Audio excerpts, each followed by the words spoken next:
Bon, aujourd'hui je triche un peu parce que je vais vous parler d'un film qui n'est pas entièrement un film d'animation. Oui, aujourd'hui, comme pour les Looney Tunes, je vais vous parler d'un film mêlant acteur réel à animation. Mais bon, là on est clairement, mais alors clairement pas dans le même trip que les films Looney Tunes. Aujourd'hui, je vous préviens, va falloir s'accrocher. Vous savez, on connaît tous des films qui sont complexes à regarder parce qu'on sait que quand on va les mater, notre cerveau va passer en mode travail intensif. Mais si vous savez, tous ces films aux messages complexes et souvent philosophiques qui abordent thématiques et sujets importants, complexes et graves, genre Brasil, Dark City ou Koyaanisqatsi, alors on pose ses fesses dans son siège, on ouvre ses neurones et on plonge dans l'univers d'Enki Bilal. Enki Bilal est un dessinateur et scénariste de BD assez prolifique, mais surtout connu pour ses œuvres de science-fiction. Œuvrant dans un style bien à lui, il s'est fait reconnaître en tant que créateur d'univers se rattachant au dieselpunk. Toutes ses œuvres abordent de grandes thématiques philosophiques au sein d'univers souvent en pleine déliquescence. Il sait distiller une véritable ambiance de fin d'une humanité devenue décadente dans ses œuvres, ce qui bien sûr est porté par son dessin, même si je l'admets bien volontiers et j'ai beaucoup de mal avec le style de Bilal. Mais aujourd'hui, point de dessin vu qu'on va s'intéresser à l'adaptation de Bilal par Bilal avec Immortel Ad Vitam.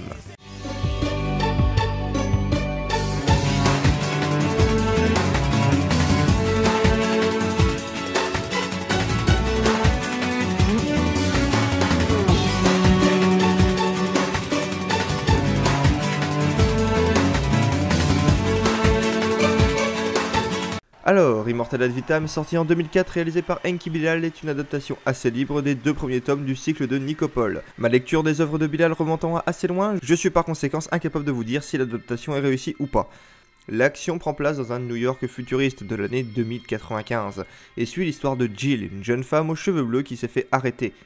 Je crois que le mot rafle conviendrait mieux. Cette fille m'intéresse, je la veux. Organisée par une grande société pharmaceutique qui semble avoir un contrôle total sur la ville. C'est suite à cette rafle qu'elle est repérée par une femme docteur qui va la prendre sous son aile pour faire divers tests sur elle. Et en effet, il apparaît que Jill n'est pas normale, voire carrément pas humaine, et cette femme médecin ne peut résister à cette curiosité médicale. À côté de cela, la ville est secouée par un tueur en série qui fait exploser ses victimes et qui frappe sans distinction. Encore à côté, ajoutons une pyramide géante habitée par les anciens dieux égyptiens stationnant dans les cieux de New York, et avec à l'intérieur Horus qui s'est fait bannir par les autres dieux mais a réussi à négocier 7 jours sur Terre avant son châtiment. Et à tout ça, on va rajouter notre cher Nicopole, personnage principal et ancien condamné politique, qui va sortir de son sommeil cryogénique par accident, se faire récupérer par Horus pour l'aider à accomplir ses mystérieux desseins. Oui, je sais, ça fait beaucoup à retenir d'emblée, mais une fois toutes les intrigues parallèles lancées, elles ne tarderont pas à toutes rentrer en contact, et le film suivra tranquillement son cours jusqu'à sa conclusion, sans se révéler dur à suivre. Alors... Déjà... C'est pas facile de vous parler de ce film, pour la simple et bonne raison que cette œuvre est avant tout une œuvre philosophique et symbolique extrêmement fournie, et que je pense ne pas avoir capté la moitié des thématiques sous-jacentes tellement il y a de symboles. Alors bien sûr, il y a une histoire et une narration que l'on peut suivre sans capter ce que le film essaye de te transmettre à côté. Et d'ailleurs, c'est là une des plus grandes qualités du film. Il a une histoire qui ne demande pas un master de philosophie pour être comprise. Seul le spectateur qui veut en tirer plus et s'intéressera plus en détail aux différents symbolismes des dialogues ou de la mise en scène y trouvera des messages plus profonds, même si quand même parfois le film tombe dans ce que j'appelle l'overdose de métaphores. Alors pour vous expliquer, je vais vous montrer un extrait d'un autre film qui fut le premier à me faire cet effet. Brasil de Terry Gilliam.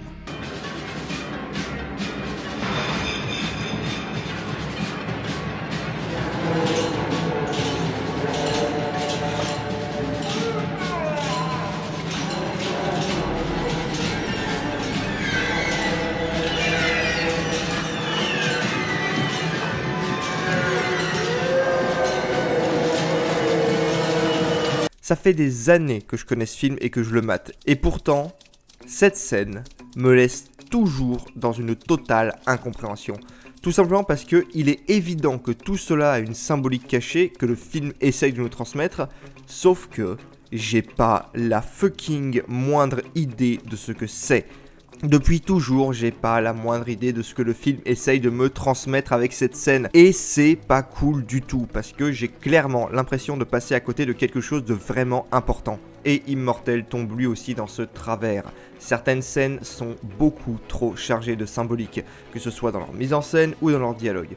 Du coup, le spectateur a réellement l'impression de rater quelque chose, alors que ce qui aurait été plus intelligent aurait été de distiller ça plus subtilement, garder les messages mais les insérer de façon à ce que celui qui ne peut ou ne veut pas avoir à les comprendre puisse suivre le film quand même. Mais bien sûr, il est assez improbable que quelqu'un se mette à regarder du Bilal d'un simple point de vue entertainment. Faut dire que Bilal distille dans ses œuvres un univers pas vraiment extrêmement chaleureux, et c'est là une des forces de ce film, son univers respire la décrépitude, la décadence et la mort. Expérimentation génétique, rafle, système totalitaire, élite corrompue et tout ce qui va avec. Le monde de Bilal est très loin d'être amical, et bon Dieu que c'est jouissif comme univers. D'ailleurs, cela permet d'aborder l'animation. Alors, gros dossier que l'animation, tout simplement parce que c'est moche. Oui, mais c'est voulu. Oui, l'animation de Immortel Ad Vitam n'est pas belle. Les modèles 3D sont plus que sommaires, les visages ressemblent à des bouts de plastique, les interactions entre animation et réel sont au mieux approximatives, et le tout rend des fois vraiment très moche. Les environnements, eux par contre, sont très réussis et transmettent parfaitement la décadence de l'univers. Et bien sûr, les effets spéciaux sont sacrément moches aussi. Et comme j'ai déjà dit, c'est voulu. C'est même tout l'intérêt du truc. Quand Bilal a fait son film, il l'a fait dans une optique extrêmement pessimiste. Le film ne nous dépeint pas un monde qui va bien, je crois que j'ai suffisamment insisté là-dessus. Et comment rendre cette idée de monde pourri encore plus évident ? Eh ben c'est simple, en le rendant dérangeant à ne serait-ce que regarder. C'est pour ça que c'est moche, pas par manque de talent, ni par paresse, ni par manque de budget. Parce qu'on parle quand même de Bilal là, un des artistes de BD les plus perfectionnistes qu'il existe. Vous pensez vraiment qu'il aurait laissé passer ça si ça n'avait pas été son intention ? Mais tiens, passons aux personnages. Ils sont tous super cool, les principaux tout du moins. Que ce soit Nicopole, Jill ou Horus, ils sont géniaux et parfaitement interprétés par leurs interprètes respectifs. Je suis par exemple très fan de Nicopole qui, au-delà de sa fascination pour les fleurs du mal de Baudelaire, qui apporte une touche de poésie macabre au film, a surtout une super alchimie avec Horus. Il déteste ce dieu et lui balancera toutes ses contradictions à la face sans se priver une seule seconde. Mes reproches se porteront bien plus sur l'inspecteur de police qui ne sert proprement à rien. Jill quant à elle est un personnage très réussi mais je ne peux vous en révéler plus sur elle sinon ça vous gâcherait le film.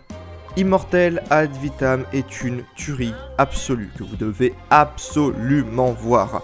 Habité de thématiques franchement passionnantes et de questionnements tout aussi palpitants, le film vous posera des questions comme qu'est-ce qui fait de nous un être humain, le pouvoir de l'art, la divinité, le rapport que l'homme entretient avec elle, et je suis sûr que j'en oublie plein. C'est un film qui évoluera au fur et à mesure de vos visionnages, alors on branche son cerveau et on prend 2 heures de sa vie pour mater ce film. Je vous jure que vous en ressortirez grandi. Quant à moi, je vous dis à bientôt et salut.